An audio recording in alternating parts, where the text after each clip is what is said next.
Bishop Curry served as the 27th presiding bishop and primate of the Episcopal Church. He was elected by the church's general convention, a group of lay people and priests and bishops from the church, elected by their churches to elect our presiding bishop and the bishops and the presiding bishops.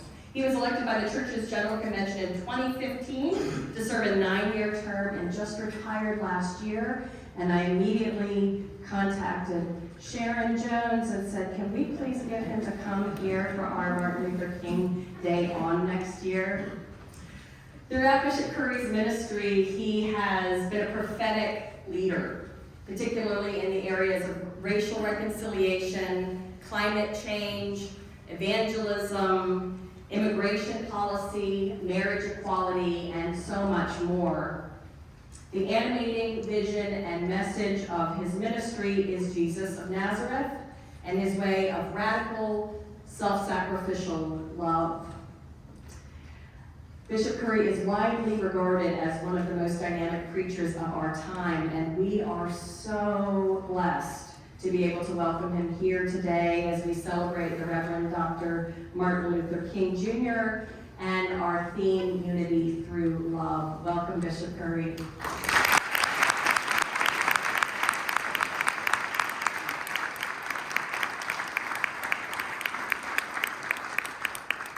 Thank you so much.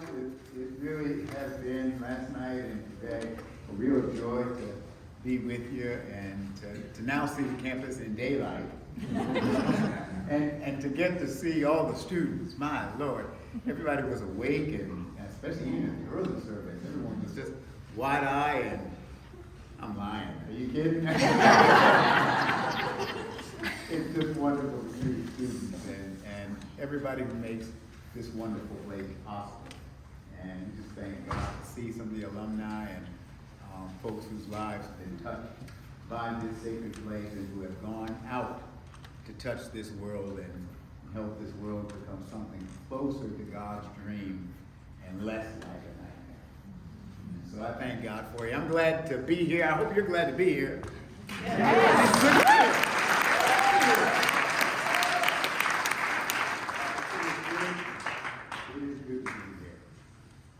Allow me just to share some reflections related to Dr. King.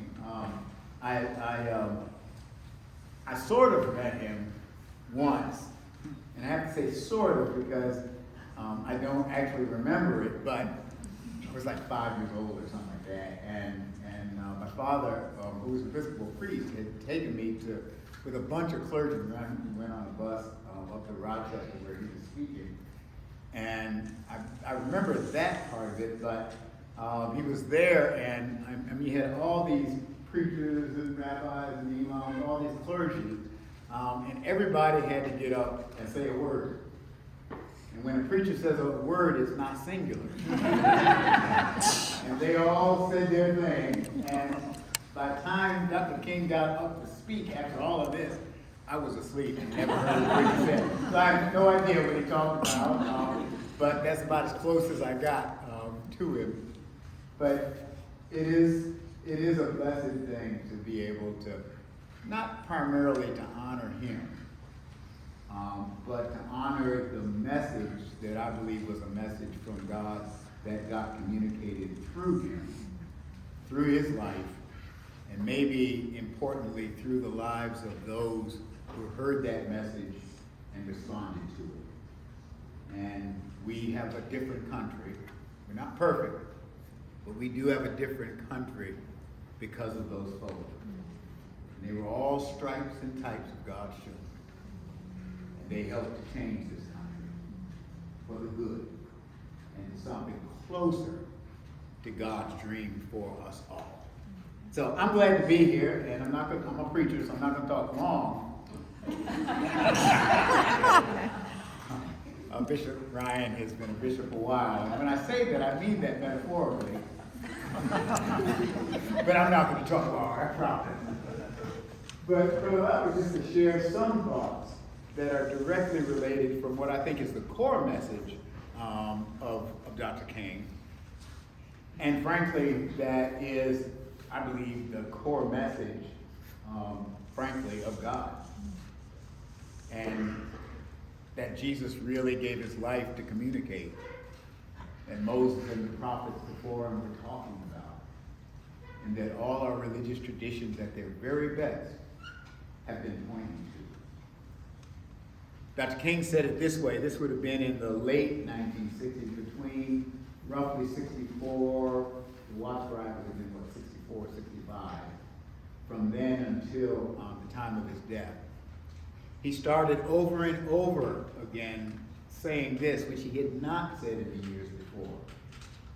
He said, you can hear some frustration and some prophetic anticipation. This was during the time when the Vietnam War tore our country apart. This was when many of our urban cities and communities burned in riots of frustration and anxiety. This was when we suddenly discovered there was deep and intractable poverty in our midst. And in this great land of plenty, we couldn't somehow seem to undo it. In this time, King said this over and over again, which he had not said in the years before. He said, we will either learn to live together as brothers and sisters, or we will perish together as fools. The choice is ours, chaos or community.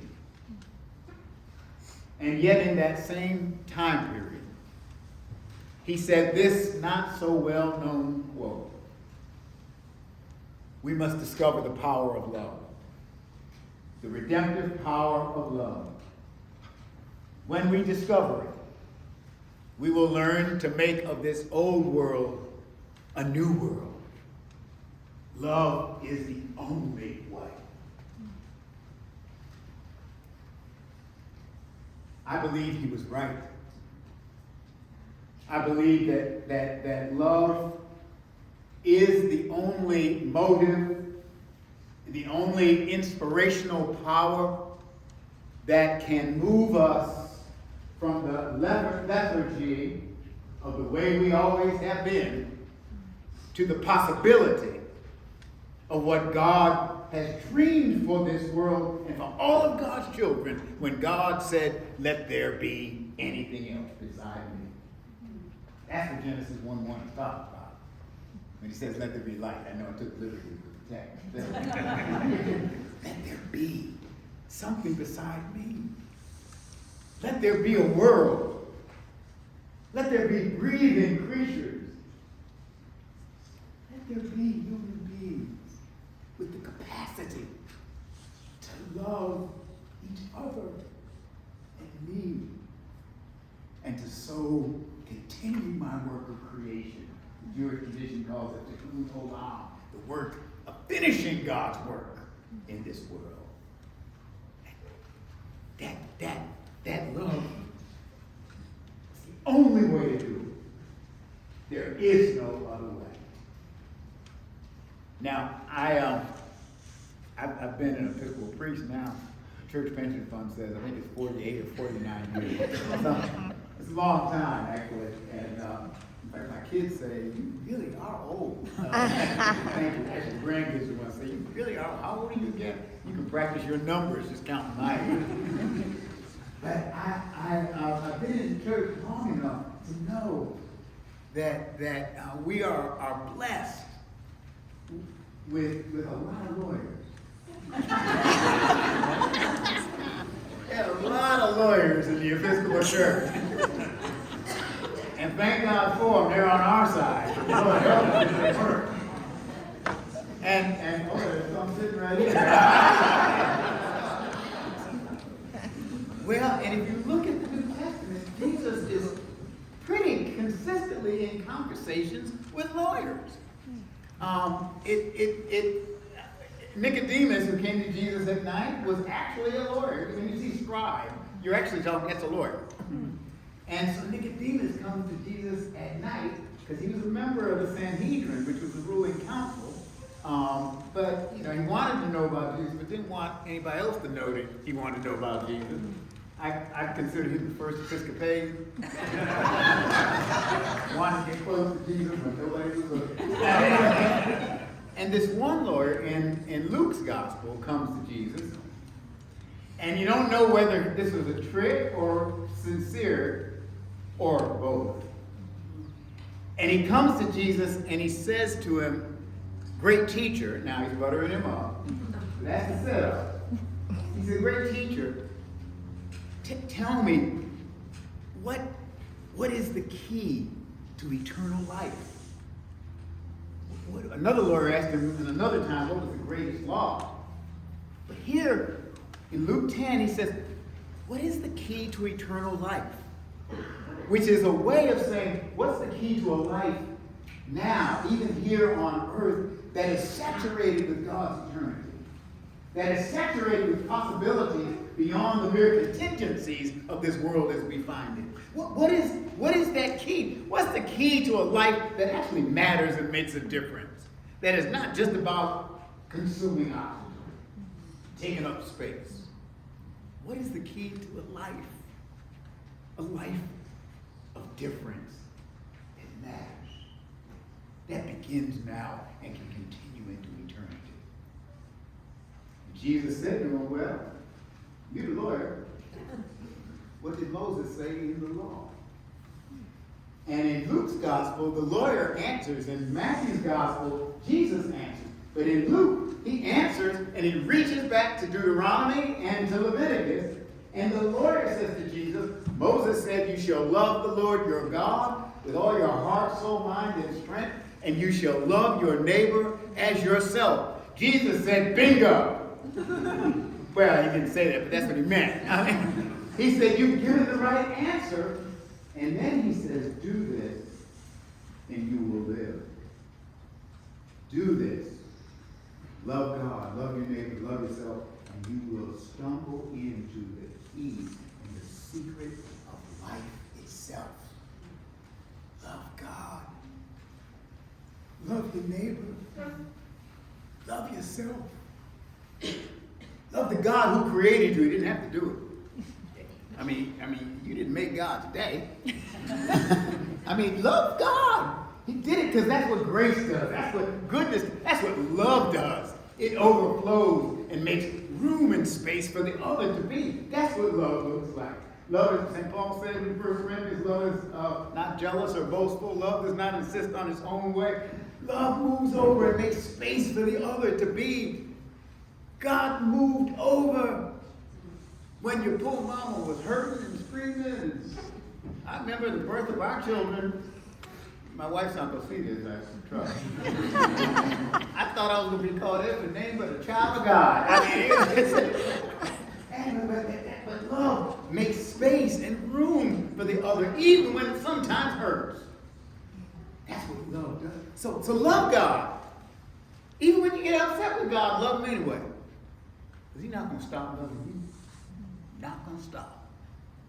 But don't stop there. Love your neighbor. Love your sister, your brother, your sibling. Love others. No. Love each other. No matter who we are.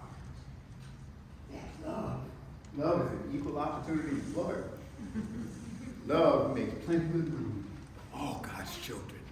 That's what love does. So love each other. Now, Jesus didn't say like. See, like is like an emotional reaction. That's just sort of a feeling that comes and goes. Love is a decision and a commitment to seek the good and the well-being of others as well as your own well-being. But don't just stop there. Love God, love your neighbor, and lastly, love yourself. You've got to love yourself. If God made you and created you, how dare you not love what God made? Let me say something. Poor K. Brian has heard me say this a million times. I love me some Michael Curry. Oh yeah, and I don't always like Michael Curry, but I love some Michael Curry. And I get up in the morning. I've been doing this for years. My wife, if she was here, she would tell you. I get up in the morning, and we have one of those vanity mirrors, the kind that have the lights. above it that are designed to make you look pretty when you are not pretty. And I get up and I go over to the vanity and turn the lights on, and I look in the mirror, and I look closer, turn the vanity lights up a little bit more, and say to myself, Denzel Washington? Is that oh, you pretty thing here. You got to love yourself. I mean, even if it's an illusion, go on and love yourself. Love God, love your neighbor, love yourself. That's what the Lord is saying to Jesus' question. What is the key to life? Love God. Love each other. Love yourself. That's the secret. It's the key to life. Now the truth is, I could go on, but I'm just going to stay with that. It really is. And as Dr. King once said, love is the most durable force in the universe. Nothing can stop it. Nothing can defeat it. Nothing can pull it down. And it is by love, that we will take, as Dr. King said, the jangling discords of our discontent and create a magnificent symphony of hope and possibility. It is by love that we will heal the deepest hurts of our nation, our families, our lives. It is by love that seeks the good, the well-being of others, that is not selfish, but seeks what is good for each other as well as the self. And that love, it is that love that will make sure no child goes to bed hungry. It is that love that will make sure that every child of God is treated like a child of God on this earth. It is that love that will help this wonderful nation truly live up to the words of its founding. We hold these truths to be self-evident. All men are created equal, that they are endowed by their Creator with certain unalienable rights, that among these are life, liberty, and pursuit of happiness. It is love that will make that real. It is love that will make the original motto of this nation, E pluribus unum, from many diverse, different peoples, one people, one nation under God, indivisible with liberty and justice, not just for some, but justice for all. Dr. King came to tell us only love can do that. Love banishes selfishness. Love banishes me or you. Love makes room, space for us all. And don't go to sleep on me now. Stay with me. This is not just a religious thing I'm pushing. I remember when I was in fifth grade. I grew up in Buffalo, New York. My daddy had a church in Buffalo, and I grew up there in Buffalo, New York, the home of the Buffalo Bills, who one day, I had a parishioner who used to say to me, he said, "Father, you know what Bill stands for?" I said, "No, I don't know. What does Bill stand for?" It's an acronym that stands for, "Boy, I love losing Super Bowls." I was rooting for Houston, I really was. I don't know who to root for now. I'll find somebody.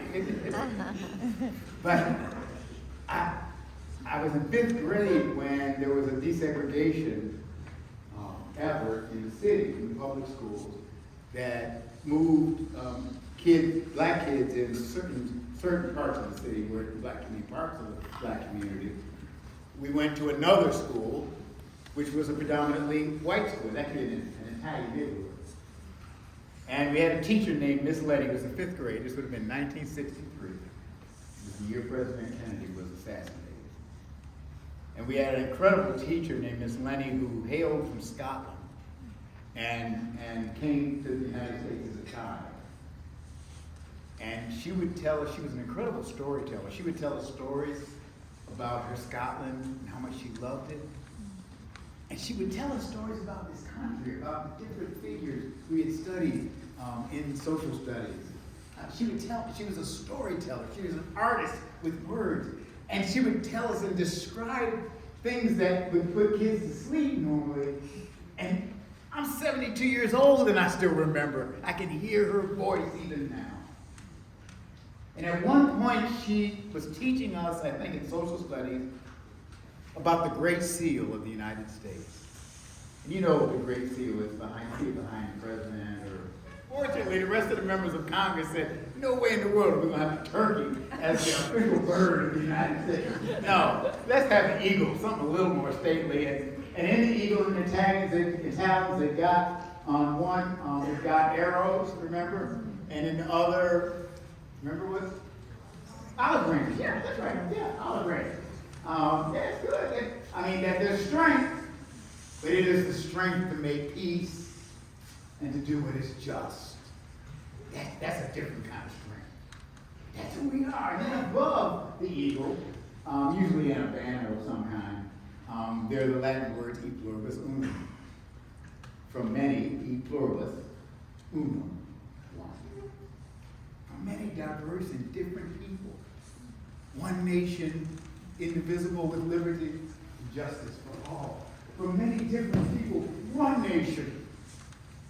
A shining city on a hill, pointing the way for all of humanity.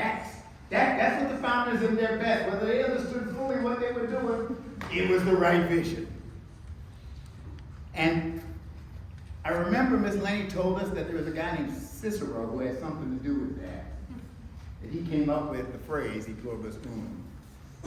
I didn't realize till a few years ago that the phrase e pluribus unum, from many, one, actually had a prehistory even before Cicero. Now there's some debate about this. I know, okay, there's some scholars in the room. Some debate, but that the phrase actually probably was first used by Virgil, the poet, the Roman poet. And Virgil used the e pluribus unum, from many, one, right? Which is actually was the motto of the United States. I mean, think about it. It's on every time you see the president or somebody, you're going to see e pluribus unum. Well, it certainly goes back to Cicero, but it also probably goes all the way back to Virgil, who used it. And when he first used it, it wasn't a matter of governmental politics. It wasn't used for a country. Virgil was actually composing a recipe for pesto. You know pesto, you know, all the nuts and berries and mixed up together. And you take many diverse elements and you make one delicious recipe of something delightful.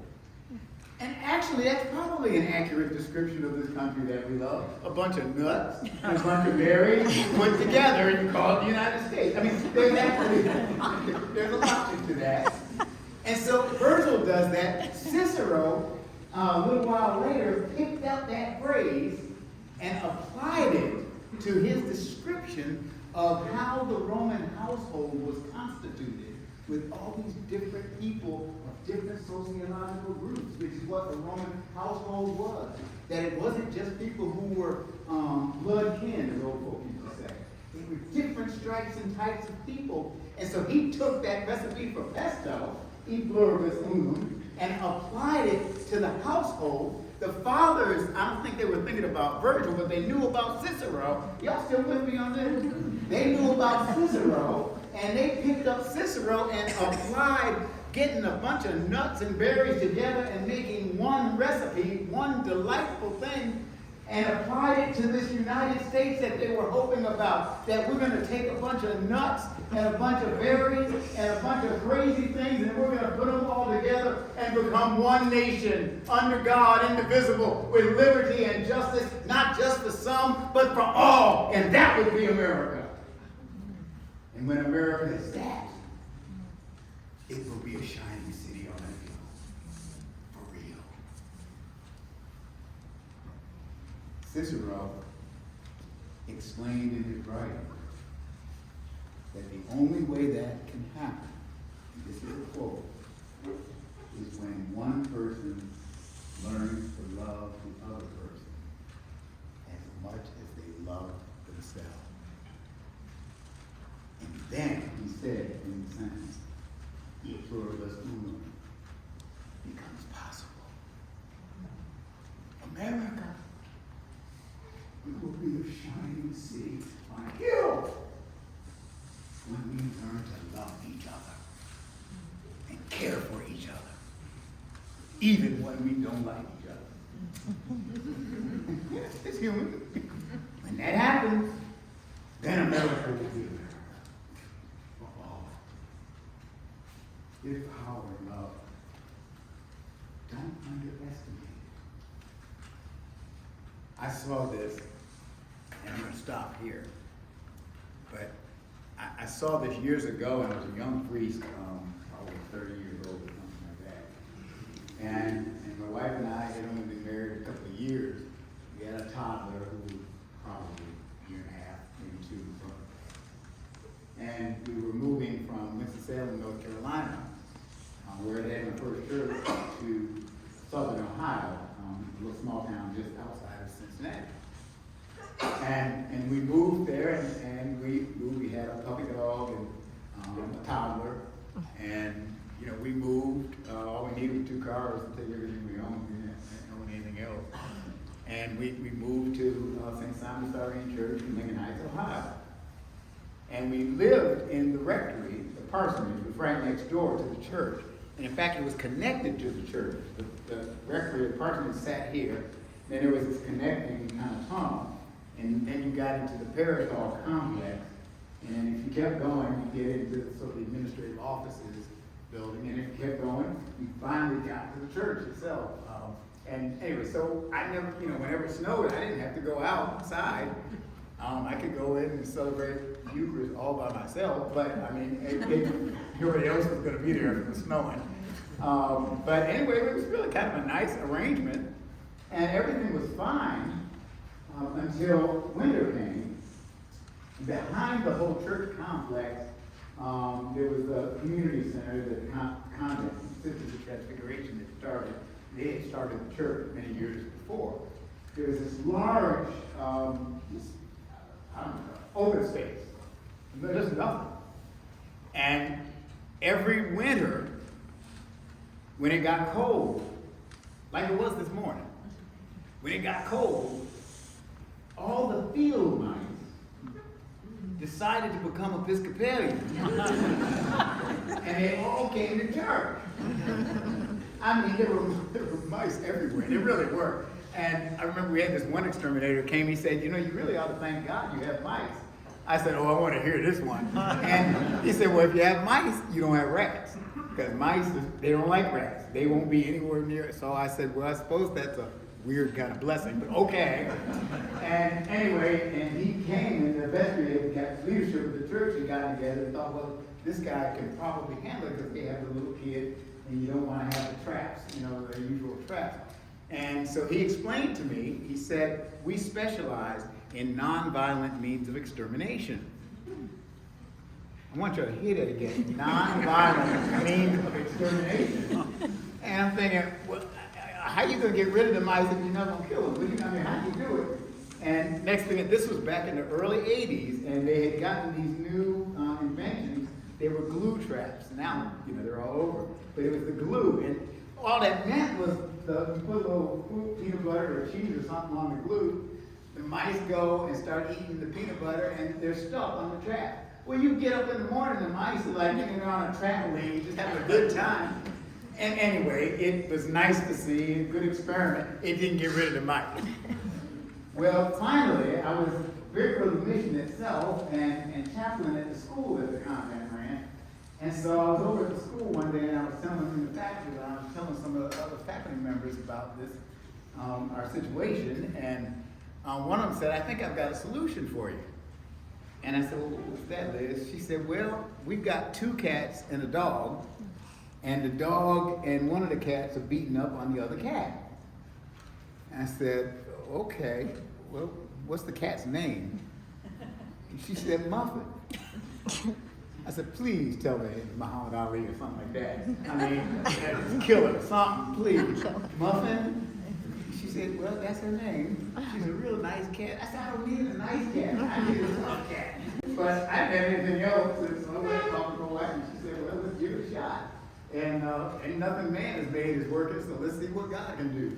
So we went and got the cat, got a little carrying case, and we went over to Liz's house, and she said, just call her. And I said, Muffin, and out came this, oh, she was the ugliest cat I've ever seen. I mean, she really was. She was the tortoiseshell kind of cat. She just, oh, she was ugly, bless her heart. Anyway, she came out as fast, and we had the cage, down here. She ran into the cage. That cat was so glad to be incarcerated, she didn't know what to do. It was just amazing. She was in there, she was going to close the door herself. So, we closed the door and picked her up and took her back home, and we, kind of let her out, and we realized we had to introduce her to the dog, and we had this German Shepherd who, when I got him, I was in a clergy group, a clericus group, and somebody dared me to name the dog Bishop. So I did. And I thought it was funny back in those days until the bishop was actually at our house at the confirmation. And Rachel was in her high chair and said, Rachel, this is the bishop. And she looked, and I knew what she was thinking. I said, I have a dog named Bishop. But anyway, so, we eventually introduced them to each other, and they got along fine. And Muffin, she was just something. She would cling to us. I mean, you were sitting in the couch, she was watching TV, she'd get up on your lap, she was so happy, and you pet her on her head, she was so happy, she'd dribbling out of her mouth. This was a really dysfunctional cat. I mean, she had issues, there's no question about it. But she was happy to be with us, and happy to be with a German Shepherd dog. She didn't care, it was better than where she came from.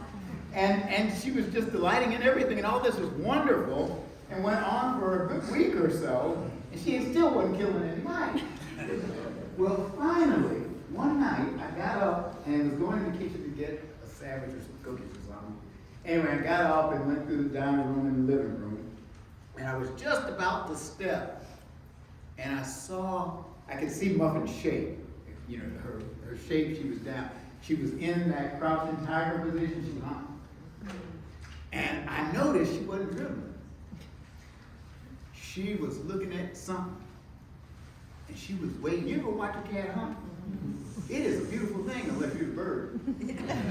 But she was in that position, and that cat, she would take a step, and you couldn't hear her. Go down a little further, take another step, and she would go down, and then all of a sudden she jumped up, I saw something wiggling out of her mouth. And she got him up. Mickey Mouse bit the dust. I saw it. I think that was the one she got. She might have gotten the other mouse that night, but I know she got one. And every night from that point forward, you would go in the living room. It was like walking through a cemetery. I mean, they were all over it. I mean, there were carcasses everywhere. I mean, and one time I got up in the middle of the night to go to the bathroom and put my foot in the slipper. And I pulled that out, and I said, oh, see, my wife said, see, people come to church, they just give a little bit to the church. She gave half of what the Lord gave her. I mean, the cat was hunting from that point forward, and she was, it was incredible. And I realized after a while, I said, now, when this cat was not being loved, not being accepted, she was dysfunctional, dribbling all over the place. But when that cat was loved, when she experienced love from a German Shepherd dog, she was not just an ordinary cat, she became a super cat. I was going to put a little cape on her and let her just kind of go around her. I mean, there was something about when that cat was accepted, she became what God put her on this earth to be in the first place. And what is true for Muffin will be true for you. That's the power of love. Yeah, love can put that super cape on you and make you all that you were meant to be. And the truth is, that same love, this is what Dr. King came to show us. That same power of love can help us to become what God intends for us to be. Not just as individuals, but as a country and as a world. That kind of love can help us join hands together over all of our differences and change our jangling discords into God's glorious and wonderful symphony. So don't you give up on love. Don't you quit. Langston Hughes said, don't you get tired. you keep on being people of love until this world changes from the nightmare it often can be into the dream that God intended in the very beginning. God love you. God bless you. Have a good Dr. King Day, and then go out into this world and change.